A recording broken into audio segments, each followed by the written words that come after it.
So guys, welcome back sa ating YouTube channel at Facebook page na rin. So ngayong araw na to guys, dito tayo sa Bukidnon dito sa Enriqueta. So ngayong araw na to, pag-uusapan natin isa na namang negosyo, kainan, pasyalan, syempre dinarayo ng marami. So tara guys, gusto nyo bang mag-relax? Samahan nyo ako ngayong araw na to.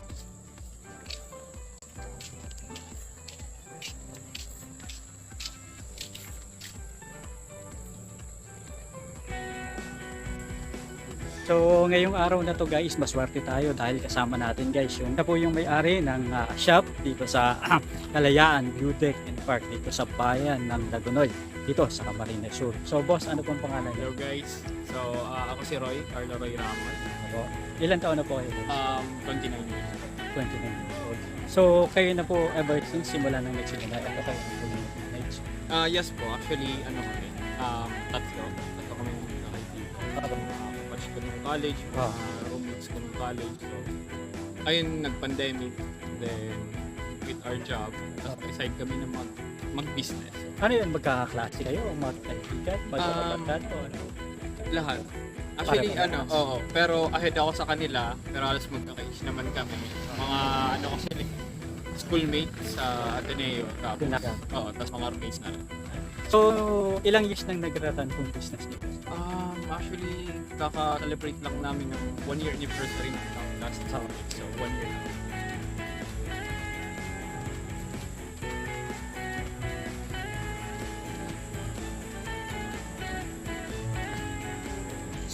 So ang pangalan nito boss, Sierra Altas Cafe. Yes po. So paano nyo boss sinimulan tong concept na ganito?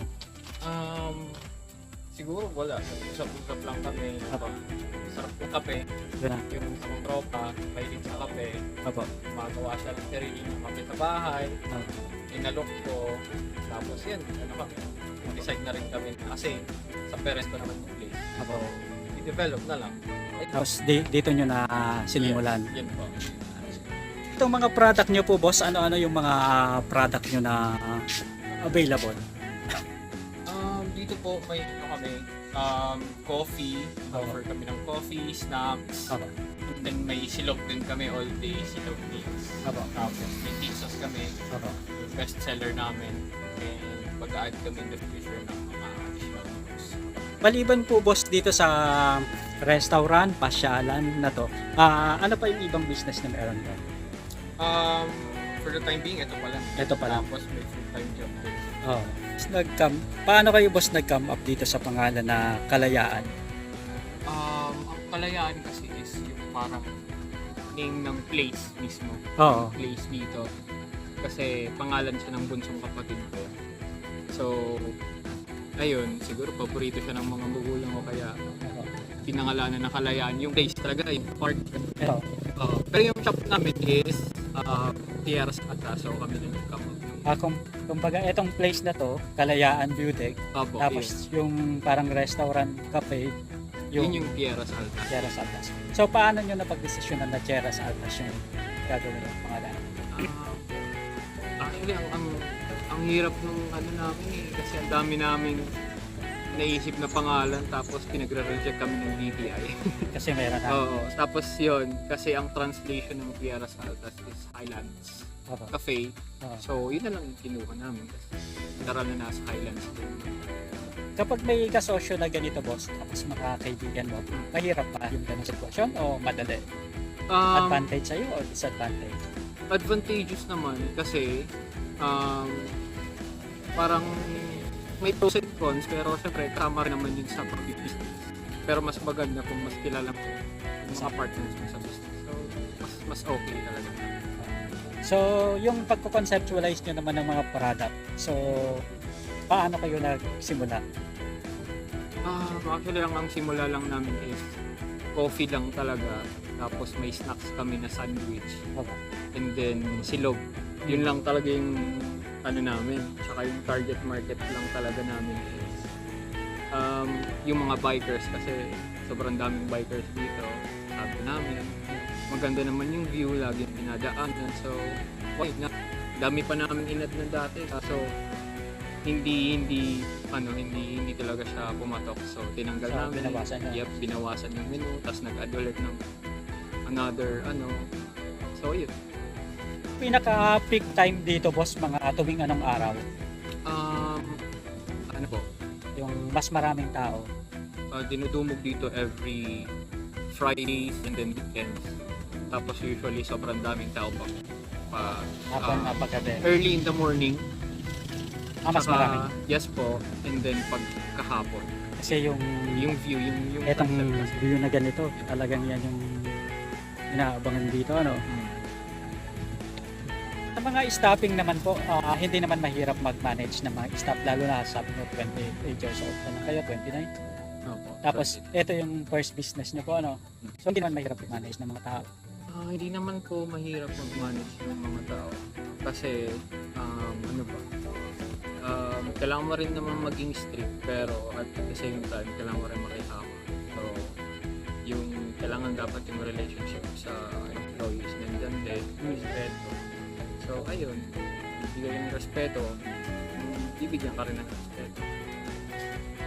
Tapos eto boss, simulan yung bago nyo masimulan o ma-open yung business, mga halimbawa lang buwan preparation para mabuo yung ganitong idea, mabuo yung concept. Siguro mga 2 to 3 months. Because ano, 2 to 3 months. Experimentation, baka may experiment pa naman. Ayun. Pero within 3 months, hinampo talaga na before elections ata last year. So, yung panahon ng COVID, open na to. Ay, hindi po. So, ano na kami, After, post-COVID, yes po. So, after COVID. so, kumusta naman po yung pagtanggap ng mga tao? Okay naman. Kasi, may something new sa lugar.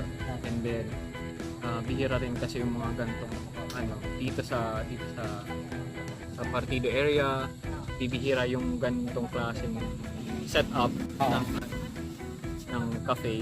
So, marami naman pumupunta, diba, native sure lang, which is okay, exposure din naman.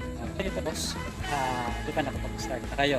So para makapibigay tayo ng idea din sa audience natin, magkano sa tingin mo yung pwede nilang ilaang budget o paniwalang puhunan para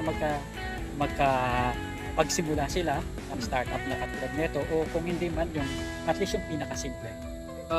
Siguro sa mga simple na small businesses, 30, 50k na siguro. Yun na yung pinakamababa. Yes po, siguro okay. Pero depende rin kasi, minsan 10k, 5k, basta makuha mo yung patama ng negosyo, tamang research lang.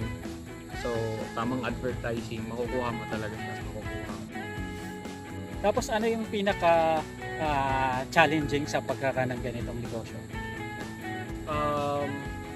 Siguro currently, ang mga challenges namin dito is yung panahon, yung weather. Kasi kita mo naman na open siya, so nakabase talaga sa panahon.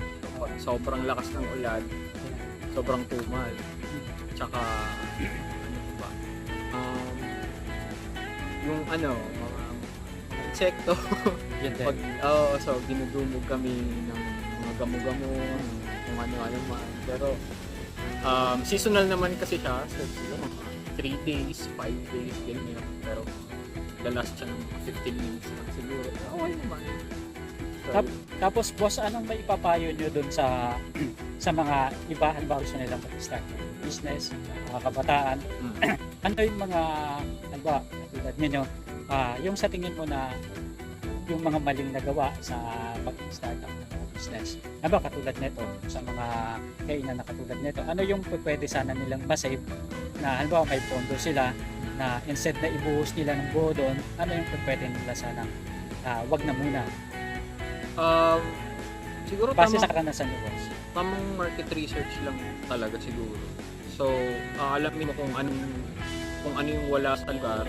Alamin mo rin kung sino mga competition mo, ganyan. Tapos, yung trend siguro.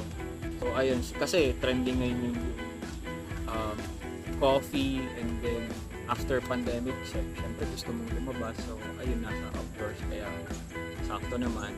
And then, siguro, ano pa ba? mag-experiment na lang siguro talaga para ma-perfect yan. para ma-perfect lahat. So guys, magpapatour lang tayo sa may-ari, si Sir Roy. So ano ito kung mga tulad nito, paano na nagawa yung ganitong concept? Bagay kasi sa nature, so yan. Ay. May swing kasi dito dati, tapos nasira. Tapos So, pinalitan na. pinalitan na ng mas matibay. Tapos ito may mga igrot-igrot po dito na nakikita natin. Ayan, may mga guests yun na sir. Hello po, magandang araw po. Ay po, eto. So, makikisilip po kami. Magandang araw po. Ayan, so paano naman po tayo sir nakapag-decide na magkaroon ng mga igrot po yan ano? Si ano yan, si Tarzan at si Kita. Jane. Akala ko si malakas at si maganda. Bakit may ganon? Para sa pwede. Para na Ito po. po. Ito, yung tapos may mga, yun talaga yung nakapag-ibig siya, ano? Parang ganun. Tapos matibay naman po yan, ano? Tapos eto may mga masitas, plantitas. Hello po, magandang araw po. So, tapos etong mga halaman na po, ito, panamin na po. Hindi po, sa ano yan? Sa mother ko. Kasi may garden kami sa rooftop. Kanyang palagoy. So yung iba, dinala dito, pinarami. So itong enclosure kasi na to, parang project siya ng ano, ng parents ko. Ito. Kaya dito dinala yung kalahatan ng mga pananim sa bahay. Kaya medyo okay na. Parang double refreshing. purpose. At least lalong gumanda po, ano? Opo. Yung tree house po na to, kaninong concept yan? Kaninong idea yan? Idea po yan ng ano, ng papa. Talagang nag-collaborate talaga. Bago lahat, Ano? bago yung magawa lahat. Nauna na yung treehouse na yun. Ito muna. Oo, ano? parang viewing deck na rin. Opo. At least matibay naman yan. Ano? Oo. Tapos ito yung talagang pinaka-highlight dito. Ano?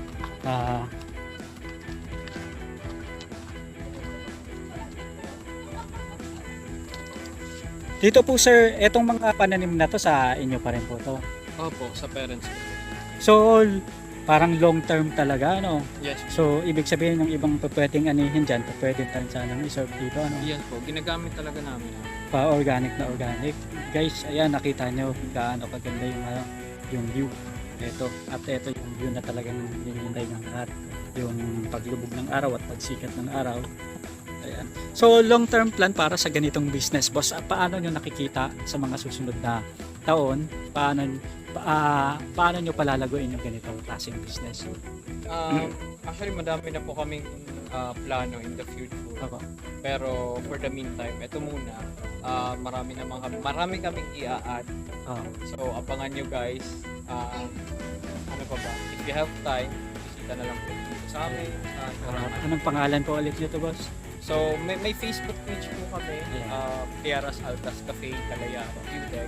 So, please follow us and check our Facebook. Tapos may number naman po dun. Meron naman po kami number, business hours po namin 7 a.m. to 7 p.m. daily.